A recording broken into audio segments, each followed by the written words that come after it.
Totals.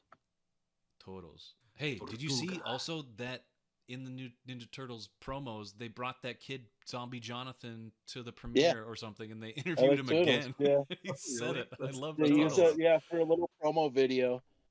They they dug that boy back up. Bungaloo's on here. Back here live. We just got out of a screening for Teenage Mutant Ninja Turtles Mutant Mayhem, and I'm with my friend, the zombie, Jonathan. Looking good. Jonathan just got an awesome face paint job. What'd you think of the movie? I like Turtles. All right, you're great zombie. Good times here at Teenage Mutant Ninja Turtles Mutant Mayhem, opening in theaters August 2nd. Starting, God, is it today? Yeah, starting today, Street Fighter 6 is having a TMNT crossover where you can like Mhm. unlock a bunch of costumes and emotes and like just a bunch of cool turtle shit and play as the characters. Yeah, because they're doing a comic crossover right now. I think they had done one Turtles in and Street past as Fighter. well. But yeah, they're doing one right now, I think too. Or no, Mhm. Turtles and Power Rangers had done one, and then Power Rangers and Yeah. Street Fighter have done one, but never. Yeah, they're doing Turtles and Street Fighter right now. Comic movie. I really, part of me doesn't want to read that because in my mind I'm thinking like, oh, Raph is gonna get all broody and he's gonna go off and he's gonna train with Zangief and Balrog and like learn all these techniques from these different fighters, and Mikey's gonna be like hanging out with Blanca in the Brazil jungle, just like, bro, Just throwing it up, yeah. and why am I blanking on her name? Yeah, Tell me. but like Leo and Raph, or like Leo and Ryu would definitely just be fucking loners Yep. the whole time. Yep. Boring as shit. Everybody hates them, and Yep. Donnie would be like Dulcim and E Honda and Chun Li, and The fun group. it'd be fun. Yeah, like Bison would probably try to use Raph to channel psycho energy and shit. Bruh, they did Lake Placid versus Anaconda. All right, Broad Show. What? Let's discuss Turtles, not Tubi. Let's talk about Tubi Turtles. continued. All right, we're going to talk about Turtles. Turtles Mutant Mayhem. We all had Yeah. the chance to see the new Turtles flick. Yeah. Right off the bat, I'm going to say I loved the crayon, or if it was crayon or chalk or whatever effects that were coming out on like puffs of smoke and like car exhaust and things like that. Oh, yeah. I loved that Yeah. texture. That was really cool. And then the whole time I was thinking, they're moving like stop motion. Like their faces were warping as if it was being molded back into these positions. I was like, Yep. whatever they were doing there, I was down. I was like, this is interesting. Like, this is a new take on it because it's nothing like Into the Spider-Verse or Across the Spider-Verse, because that's very comic driven. This is very like character molded. Like, I don't know. It's hard to describe them, but they were like a different element than those other. A lot of fun textural thing. I saw somebody talking about an interview that was given by, I think it was like the art director or somebody, high up on the production side of it, that said they basically tried to approach every design element to communicate what they were trying to do, like more thematically with the movie, which is the teenage side. So they encouraged their artists to be like extremely freeform and try to draw as if it was their first time ever drawing anything, and like, don't worry much about your frames like matching up to each other. Let's just make this loosey goosey. The characters are finding their place in the world. Let's just do bold stuff and not be worried about like quote unquote mistakes. That will be our. Yeah, did you notice that the mistakes were on the characters themselves? Like their outlines sometimes were just part of their body, so it's like they were drawn, but you see like the outline of their leg was like separated a little bit from their leg. Mm-hmm. So you could just see like little shards of outline that are just still following the character around. It's kind of bizarre. It was a neat addition, but I was like, wait, is that just like an artifact on the lens, or it's like, did they mess up? But I was like, oh no, it's consistent. So it's like there's a purpose behind that. Yeah, then it's not distracting at all. It just adds, like, it fits with the overall feel of the movie visually. Yeah, but I like exactly what you're saying with like with a car spinning out and the smoke coming off the wheels and stuff. Like you would almost see outlines or like frames of animation where they would have to like catch up to each other, or it was just really really unique and well done. Yeah. Yeah, what do you guys think of the characters and their like they all have different head shapes, and I love how they brought Mm-hmm. to attention Mikey's head being shaped like Hey Arnold. I Yeah. was like, great little reference to like our age group, because that's like the perfect age and reference for like, And us to be like, oh fuck yeah, he is yeah. Arnold. And that's a property that Paramount owns, so right. there were a lot They of did Paramount reference other things references. they didn't own though too. Yeah, but and some of that was hit or miss. The like one of the things I had said when I kind of wrote or typed about it on Facebook was that like I could see some people getting put off by like the references, like the pop culture references that they make a lot. But to me, within the context of the movie and the characters, it made total sense because, you know, they're kind of cut off from the outside world and their only connection is via the internet and what they consume online. So it would kind of make sense that they're referencing things a lot because that's their only, you know, connection to the outside world. Yeah, You know? it's like they would always talk about movies, and like they would Uh-huh. only have references of things that they could kind of like watch from afar, like when they watched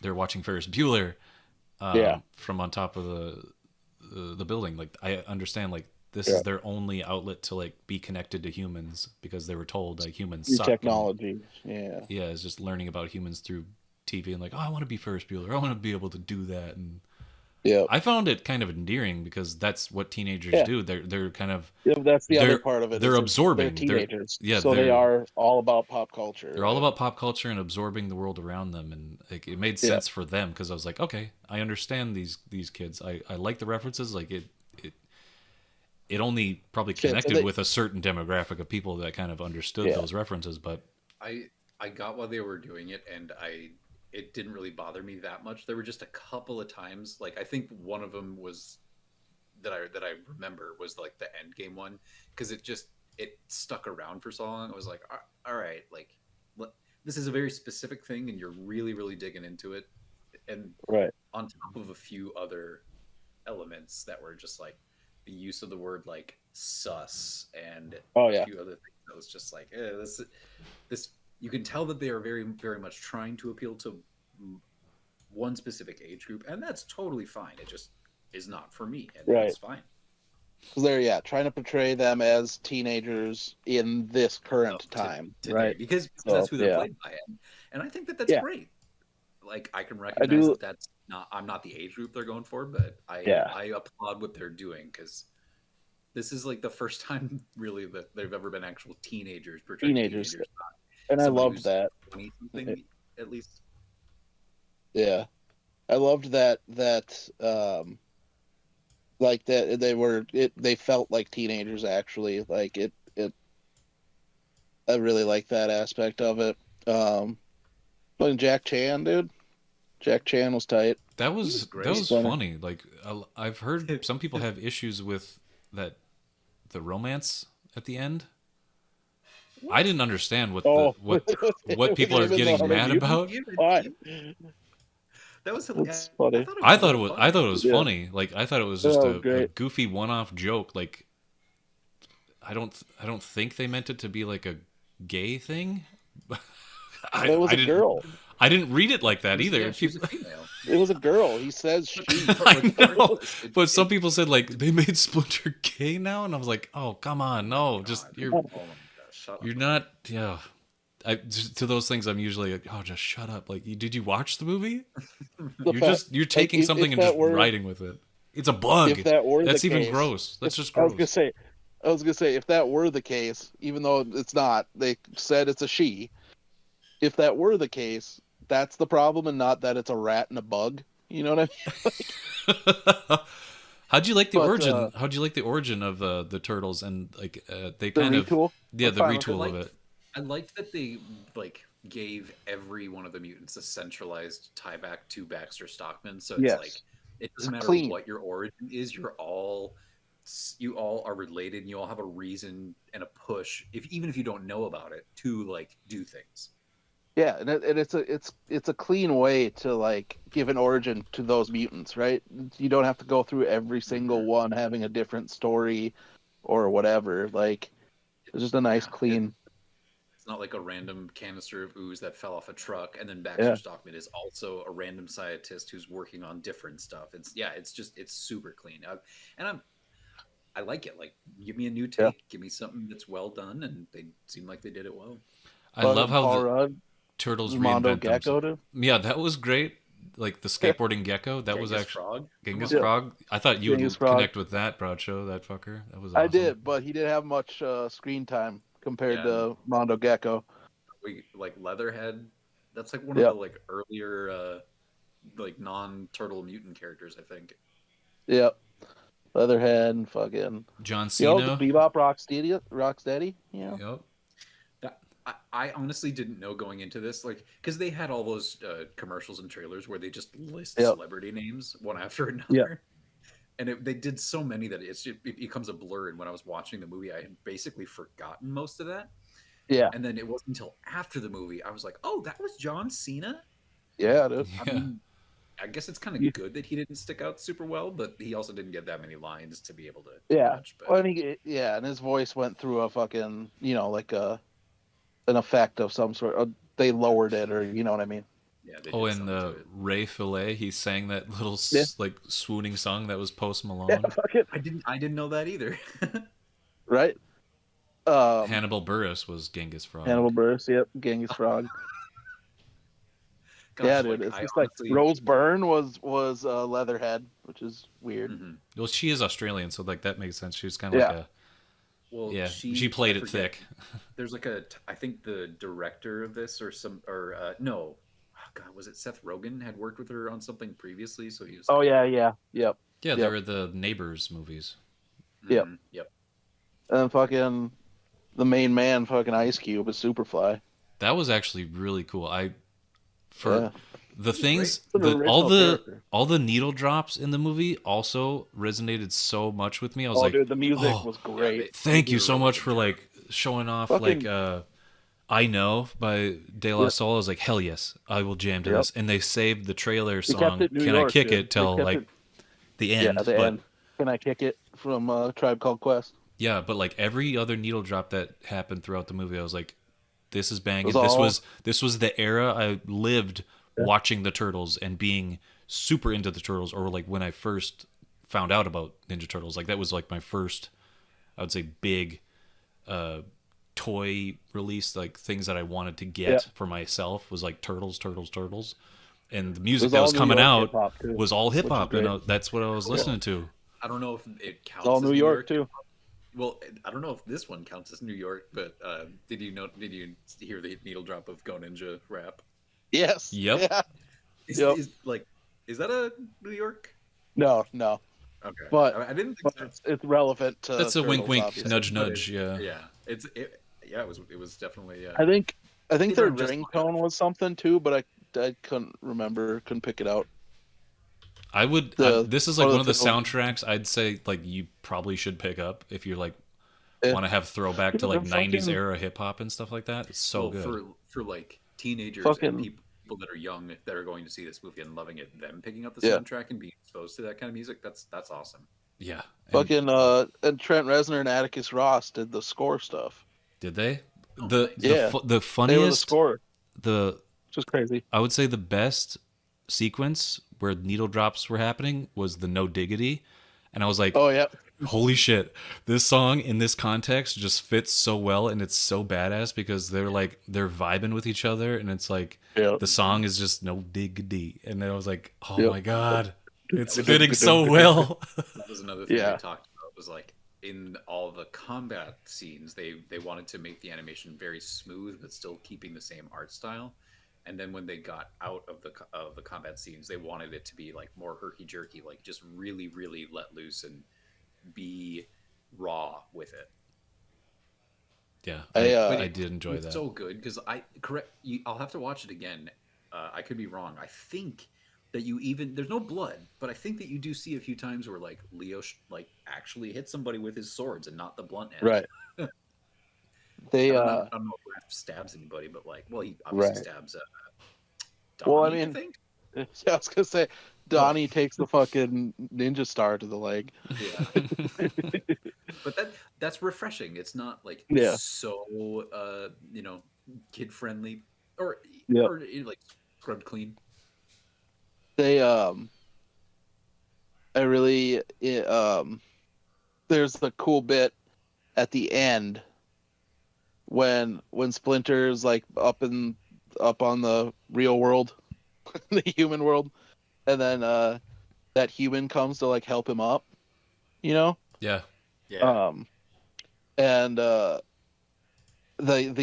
person who plays the human is actually Kevin Eastman, one of the co-creators of the Turtles. Oh, That's nice. cute. Yeah. That's very heartwarming. And they do have other little nods, like one of the buildings they're on. There's a big sign that says "The Laird" on it, which is that's Peter nice. Laird. Yeah. And then There was the some high other, school, like, street name or something. Yeah, the high school. yeah, the high school is Eastman High, which is his name as well.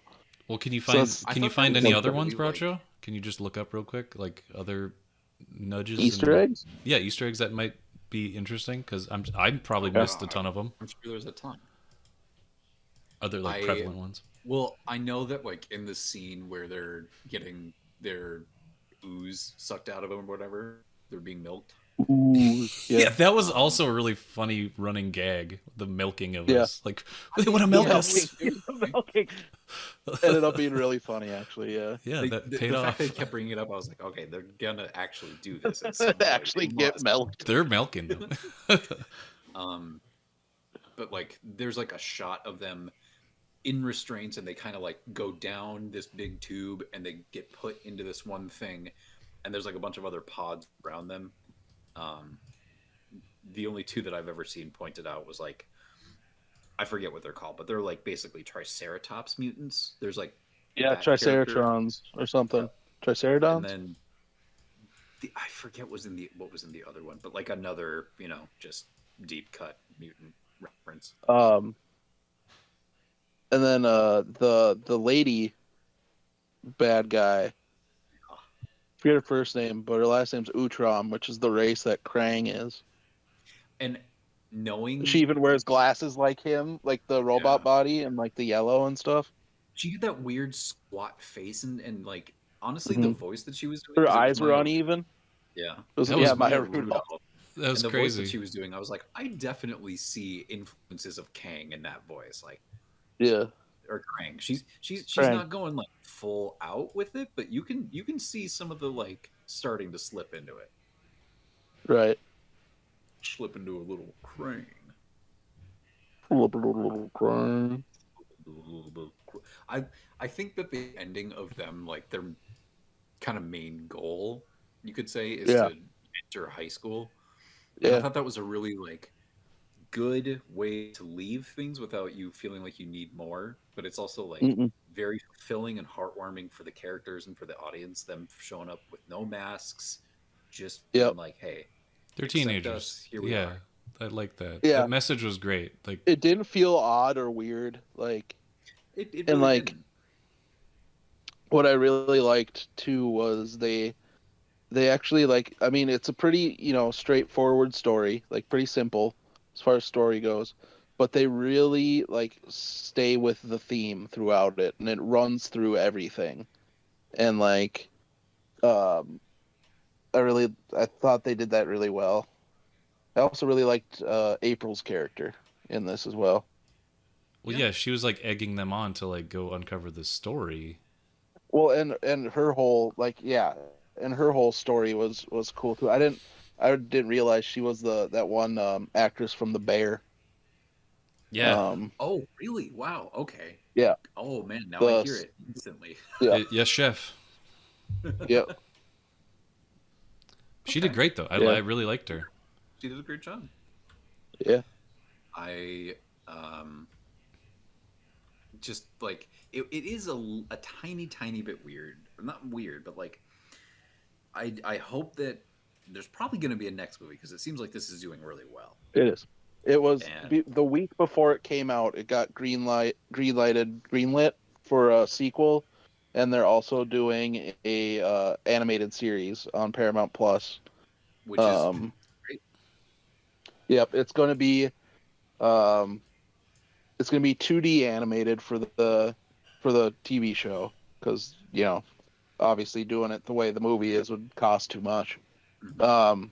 But they are gonna have the same voice cast, and it's going to be like it reminds me of like the original, like the OG Turtles micro series comics, where like they're called micro series, but they're like one issue like of one character on their own, you know? And that's what it sounds like this is, where it's like each one kind of doing their own thing or on their own for the story. Sure, I got you. I think I pick up what you're putting down. I almost thought it was gonna be like a Saved by the Bell, like the turtles at high school, Right. because then like you could do a lot of like character and social development. So the next time that you pick up the movie, it's like you don't have to watch the show, but you've seen these people go through a lot more, and then you can just introduce the next threat in the next movie. Right. Well, in this, if they do it, I don't know if they do this in the animated show instead of saving it for a movie, but if they kind of keep with the general theme of those micros, the Raphael one is where you meet Casey Jones. So, Oh, hell yeah. he's like a Yeah, they have like so much room to uber- grow right now with the story, Yeah. so they can Oh, dude. bring so many people Apparently, in. apparently, Mr. Beast had a cameo in the movie. Yeah, he wanted to rip Okay. the rat's head off. Or Splinters. He's like, oh, it's just a mask. And he's like, oh, it's real. Imagine them doing a take on Casey Jones where he's like a preppy jock, where he's like, got a trust fund. His parents are like Harvard waspy kind of people, and they've pushed him to take like every single sport, so he's forced to be really really good at this shit. And so he meets the turtles and he's like, oh wait, I can just go out and have fun with you guys. And then he starts beating people's butts, and Right. that'd be fun. Yeah, there's a lot of praise we could say about this. Is there anything else that was maybe like referenced or like hinted, other than like Laird and things like that, Eastman? That's what I'm looking for. It's all pretty like obvious stuff or stuff that's not that interesting. Did you know they referenced Ferris that I'm Bueller? finding? Yeah, I saw. Yeah, it's stuff like that. Yeah. Okay. I do hope that they go into like more of a focus on the ninjutsu part, because it was just like, oh, Splinter found a VHS tape, and they just watched that a bunch of times, and I hope they do That's how more he learned. exploration. I don't have a problem with that being the case, but like Right. in the first Turtles movie, they had like that communion scene around the fire with Splinter from very far away, and Right. it would just be interesting to see them develop their skills more and learn more about it. Maybe, I don't know. Right. Part of the difference is with the OG one, it kept with the Hamato Yoshi stuff, which is not in this at all. He's just a rat in this. And again, I have zero problem with I really have no problem with him learning from this VHS tape and everything. I just hope that they can explore more of the ninja part of their name. Right. They and then we got the mid-credit scene where we got fucking Shredder Boy coming onto the scene. That'll be cool to see in this art style. Yeah. Did we discuss the origins of the weapons that each turtle utilizes, and like how it fits their personality? What, in this movie? Well, did we as a group discuss that, and like the analysis of the reasoning behind it? No. No, I mean, I don't really know that there is. So, I mean, I'm sure that there is. There definitely is. There's a reason behind like how the most how Michelangelo, right, the most ADD driven character that I've first came to know, right? He's very wild and partier, right? But when you have to have tremendous focus to use nunchucks. So that's why Splinter gave Mikey the nunchucks, because he needed to learn focus. So he like that's one weapon that you have to have tremendous amount of dexterity and know where your body is and your movement and things like that. So he gave those to him, and then the staff, the bow staff for Donatello was like he's very technological like savvy and things like that. So Yeah. you give the most technologically driven smart guy a stick and how to utilize that as a weapon kind of lent it for him to be creative, to understand distance and things like that. And then I can also see it as being a thing of like, oh, you're primitive. So focused It's on primitive your technology. You're so focused on your own tasks. This is something where it gives you reach, and you need to use that reach. You need to be very aware of what's going on around you. This is a way to, if you're not going to socialize in that way, you can at least extend your focus outside of yourself to fight. And then Splinter gave Raphael the normally, size are not meant for offensive. They're meant to deflect and defense. And Raph is very hot-headed and rash and like wants to rush at the problem, right, and fight. But those are traditionally meant for being defensive, so like withholding and kind of just being reactive instead of active. Mm-hmm.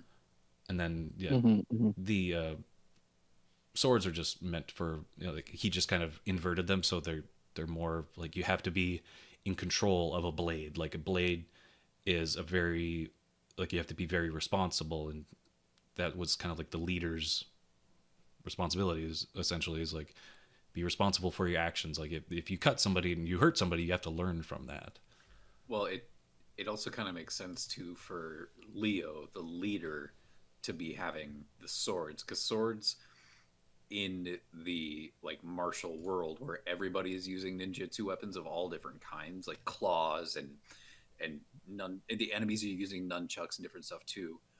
They're kind of like an all-around thing, and that's what a leader typically wants to be, is like you want to be active, but you also want to be like delegating, you want to be supportive, you want to be able to spread yourself around. So maybe his weapons are also like a way to kind of fill in gaps where his brothers might not be able to, so that when he's helping out, he's more effective than if he also had nunchucks or also had size or something like that. Yeah, and it's also a representation of this is a lethal weapon. So he might be forced to take a life to protect people, but he should never seek fights just for like needlessly fighting people, Like you don't just use a weapon to go find a fight, you use it to protect people. That's why he's given like the most deadly one. If you're good enough with a sword, I guess, then you always kind of have the option to be like, I'm going to just disarm you. And not like literally cut them, but like knock this out of your hand or force you to drop this in a way that doesn't kill you. And he's always got to like hold it back. Mm-hmm. Yeah, so I a lot of people have the same like understanding as like that does make sense, because I could never be as dexterous with the nunchucks as Mikey is, and he's very adept with it when he's like he might be like in like a zen moment, because I see like when I watch Bruce Lee just do stuff with the nunchucks, he just picked it up instantly, like in one day. It's like learning to juggle. You can like practice and practice. It's basically the same thing with nunchucks. You learn some techniques, you flip it around, but you have to like, if you have one false move, your thumb's getting hit, your leg's getting hit, your head's getting hit. Like yeah, you're smacking yourself with all that force. But I also definitely see it as like if a Bruce Lee movie was just on in the sewers where the young turtles were growing up, and they're all watching. Mikey sees the scene, nunchucks. That's like the most hyperactive fucking weapon possible. You're just swinging that stuff around. Like, oh my god, there's something where I can just go wild with it. Mm-hmm. And just like the fact that you can't really put Raph in a position of holding an offensive weapon like a katana, because you just know people are gonna get like murked. Like he's gonna be like Deadpool, like fucking chopping heads off. I don't remember where I saw it, but there's got to be like, it's got to be in comics all over the place or something. But I'm pretty sure I saw at least art or like a page of Raph as Casey Jones, like he was taking up the mantle in a way where he's had the big golf bag on his back with all the sports weapons and stuff. And I was like, that just rings so true for Raph, because he's not gonna really kill anybody, but he will definitely hurt a lot of people. Oh yeah, they're best bros, dude. Yeah. And like I said, Casey's first appearance was in the Raphael Micro series. So they there's also a series when Turtles was at Image Comics in like the mid '90s. Kevin Eastman, along with Simon Bisley, who did like art for a bunch of like the early Lobo stuff and whatnot, they did a series called Body Count, which is Raph and Casey, and it's like a 3-issue mini, and it's like by far like one of the more violent Turtles books. It's pretty tight. Nice. Yeah. Yeah, it's making me like, it's reinvigorating my love of the Turtles, which is awesome, because I was just reminiscing about all the toys I had. Like, I had the Turtle Van, I had Donatello, I had a package of just all the weapons. They came in like one package, and then like all the Turtles separately came in with like I had the ones where you can like pop off the shell and like turn them into pre-ooze turtles. Yeah. And yeah, they had 2 like changeable heads. I think they had like an angry head and like a happy face head or something. So, I love playing with those things. I'm pretty. We must have said it at some point, but let's just say who our favorite turtle is, real quick. Okay. Donatello. Both well-rounded. Michelangelo. I'm just going back to my childhood mentality, and it was always Michelangelo. Now it's probably changed to either Raph or Leo, just because I feel hot-headed sometimes, but I also feel like I need to focus like Leo. I always think Raph's just a little whiny baby bitch. But that's what makes him like endearing as like a character. Like, there's something about him. Like him and Leo are like different side of the same coin. That's why I can't choose, because they both got daddy issues. They're both conflicting, and they're both different ideologies. Both want to lead. Yeah, they're both like, that's why I say Mikey's my safe choice, just because of his personality. Yeah. It was something that always resonated with me at a young age. Like, yeah, he's the skateboarding one, and I like skateboarding. I've always been a strong Mikey fan, because it's not because of his party attitude or like skateboarding or anything like that. It's just I like his role in the team as being like an optimist, and like he's the turtle who, no matter what, is always going to have his bros' backs. Yeah. Yeah. And like, when you think about the Turtles, like when you think about like the hallmarks of the Turtles, what you're thinking about is Mikey, right? You're thinking like Goofy loves pizza, you know what I mean? Like, he's just like, he's that dude. When you think of Turtles, of like the hallmarks, it's pretty much Mikey that you're thinking of, you know? I've always had like a special place for the kind of like jokester characters like Spider-Man, like Nightcrawler, like Mikey, like the people who like can enjoy what they're doing while they're doing it. And I've always just thought nunchucks are fucking badass, because it's Mikey's my number 2. It's anybody who can use nunchucks proficiently. That's like just super impressive, dude. Fucking Ninja Cold Cuts, dude. He's doing the fucking Ninja Cold Cuts. Well, when he's spinning sausages for nunchucks, like, that's funny too. Like, that's the best. Yeah, it's hard. I know it's hard to rank all the characters. For me, I can't, because I find things endearing about each one of them at different parts of my life. Because I went through my Mikey phase. I think it was either Leo or Mikey, because I love swords and shit like that.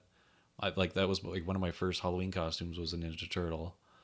And I think I probably was Leonardo, because I just had a sword or like a ninja sword.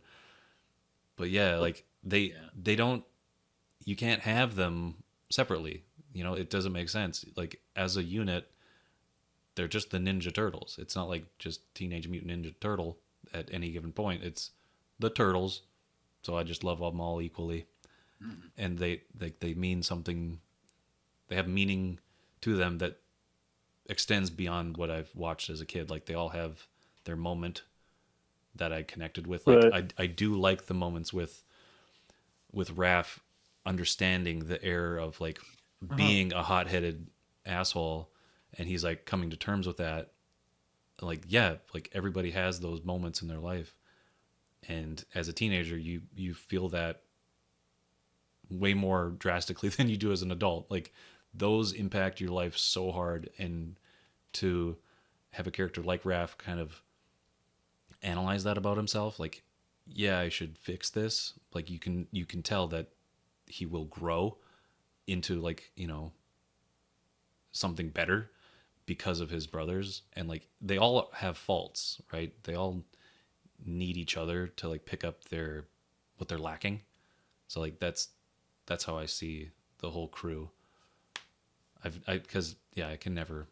I hate even picking out favorite movies and things like that. I don't have a favorite turtle. I can't say. They all mean something different. Here's a crossover / like correlation. Turtles and the Fantastic Four. Because you got like Leo and Reed, Sue and Donnie, Johnny and Mikey, and then Ben and Raph. Yep. Right. Plus, Ben and Raph could wear their trench coats together. Damn. Right. They do both do the trench coat thing. Well, I mean the boys Eastman and Laird are big Kirby guys, so yeah, makes sense. I think a lot of comic books people are Kirby guys. It's kind of hard not to be a Kirby guy. Yeah, you can't be in comics and not be a Kirby. How many people are Bill Finger guys? I'm a Bill Finger guy. I'm a big finger guy. Dude? I'm a finger Fingerlings?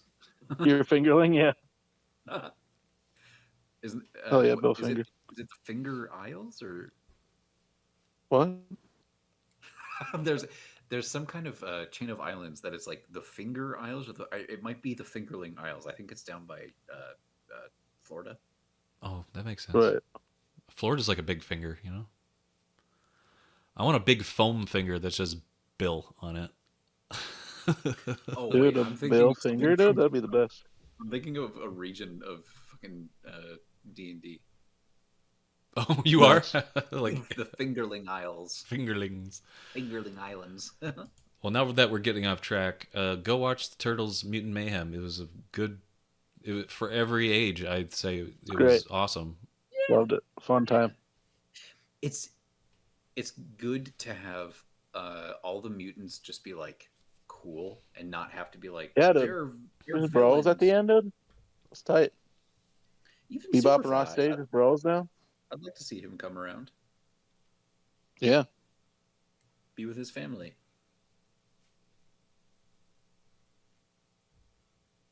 Yeah, Bebop and Rocksteady as bros will be fun. They're bros now, yeah. Them in their monster truck. That needle drop of like that version of